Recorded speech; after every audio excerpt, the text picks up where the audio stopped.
T20 বিশ্বকাপৰ বাবে team ইণ্ডিয়াৰ দল ঘোষণা হোৱাৰ পিছতে যিকেইগৰাকী ক্ৰিকেটাৰে বিশ্বকাপ অভিমুখী দলত স্থান লাভ কৰিছে, ঠিক ইয়াৰ পিছতে দল ঘোষণাৰ পিছতে যিকেইখন IPLৰ মেচ হৈছে গোটেইকেইখনতেই কিন্তু টিম ইণ্ডিয়াত চিলেকশ্যন পোৱা প্লেয়াৰসকলে হতাশাজনক প্ৰদৰ্শন আগবঢ়াইছে। প্ৰথমে মই ৰোহিত শৰ্মাৰ কথা ক'ম। ৰোহিত শৰ্মাই আপোনাৰ লক্ষ্ণৌ ছুপাৰ জায়েণ্টছৰ বিৰুদ্ধে একদম হতাশাজনক প্ৰদৰ্শন আগবঢ়াই মাত্ৰ 4 ৰান কৰিছিলে। 5টা বলত 4 ৰান কৰিছিলে। ৰোহিত শৰ্মাই ষ্টইনিছৰ বলত মহচিন খানৰ হাতত কেচ দি পেভিলিয়নমুখী হৈছিলে। যিটো শ্বট খেলিছিলে সেই শ্বটটো খুবেই দুৰ্বল আছিলে, খুবেই অৰ্ডিনাৰী যেন লাগিছিলে ৰোহিত শৰ্মাক।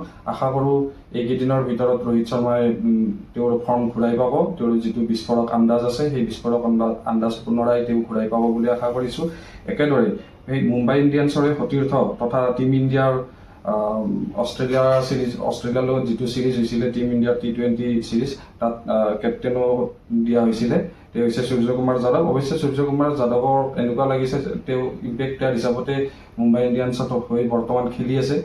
এনেকুৱা লাগিছে যে তেওঁ আঘাতৰ পৰা সম্পূৰ্ণ সুস্থ হোৱা নাই।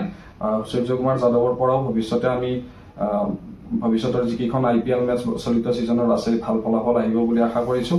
তেওঁ লক্ষ্ণৌ ছুপাৰ জায়েণ্টছৰ বিৰুদ্ধে ষ্টইনিছৰ বলতে কেৱল 10 ৰান কৰি 6টা বলত 10 ৰান কৰিয়ে পেভিলিয়নমুখী হৈ KL ৰাহুলৰ হাতত কেচ দি পেলায়। ইয়াৰ উপৰিও মুম্বাই ইণ্ডিয়ানছৰ নতুন কেপ্টেইন তথা টিম ইণ্ডিয়াৰ ভাইচ কেপ্টেইন হাৰ্দিক পাণ্ডিয়ায়ো খুবেই হতাশাজনক প্ৰদৰ্শন আগবঢ়াইছে। মই যিখিনি আপোনাৰ স্ক'ৰটো জনাই আছোঁ সেই স্ক'ৰটো জনাইছোঁ আপোনাৰ টিম ইণ্ডিয়াৰ বিশ্বকাপ অভিমুখী দলৰ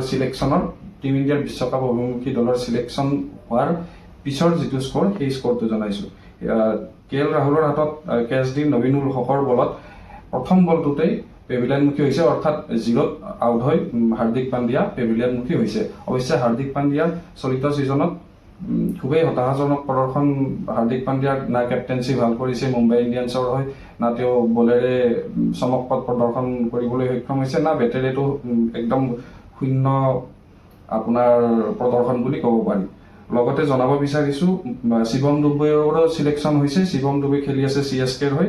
চিলেকশ্যন হোৱাৰ আগলৈকে শিৱম দুবে সাংঘাতিক ভাল পাৰফৰ্মেঞ্চ দেখাইছিলে, যাৰ বাবদ তেওঁ সুযোগ লাভ কৰিছে টিম ইণ্ডিয়াৰ বিশ্বকাপ অভিমুখী দলত। কিন্তু চিলেকশ্যন হোৱাৰ পিছদিনাখনৰ যিখন মেচ আছিলে সেই পাঞ্জাৱ কিংছৰ লগত CSKৰ মেচ আছিলে, চেপকত অনুষ্ঠিত হৈছিলে। মেচখন CSK হাৰিছে 4 উইকেটত। সেই মেচখনতো শিৱম দুবে প্ৰথম বলটোতে 0 ৰানত পেভিলিয়নমুখী হয় স্পিনাৰ হাৰপ্ৰীত ব্ৰাৰৰ বলত প্ৰথমটো বলতে LBW হৈ পেভিলিয়নমুখী হয়। কিন্তু এইখিনিতে এটা উল্লেখ কৰিব বিচাৰোঁ যে টিম ইণ্ডিয়াৰ বাবে এই হতাশাৰ মাজতো এটা আশাপ্ৰদ কথা হৈছে যে শিৱম দুবে দীৰ্ঘ দিনৰ মূৰত IPLত এই চলিত ছিজনৰ IPLত প্ৰথমবাৰৰ বাবে বল কৰিছিলে আৰু বল কৰিয়ে তেওঁ উইকেট দখল কৰিবলৈ সক্ষম হৈছে। শিৱম দুবে আপোনাৰ জনি বেষ্টৰ উইকেটটো দখল কৰিছিলে। যিখিনি সময়ত জনি বেষ্টৰ উইকেটটো দখল কৰিছিল, জনি বেষ্টৰ খুবেই সংহাৰী ৰূপত বেটিং কৰি আছিলে পাঞ্জাৱ কিংছৰ হৈ। ইয়াৰ পিছতে ৰবীন্দ্ৰ জাদেজায়ো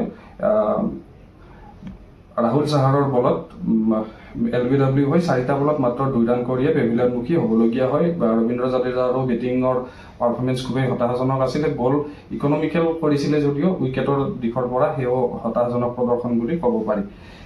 আনহাতে পাঞ্জাৱ কিংছৰ পেচাৰ আৰ্শদীপ সিঙেও আমাৰ ইণ্ডিয়া টীমত তেওঁৰ নাম আছে।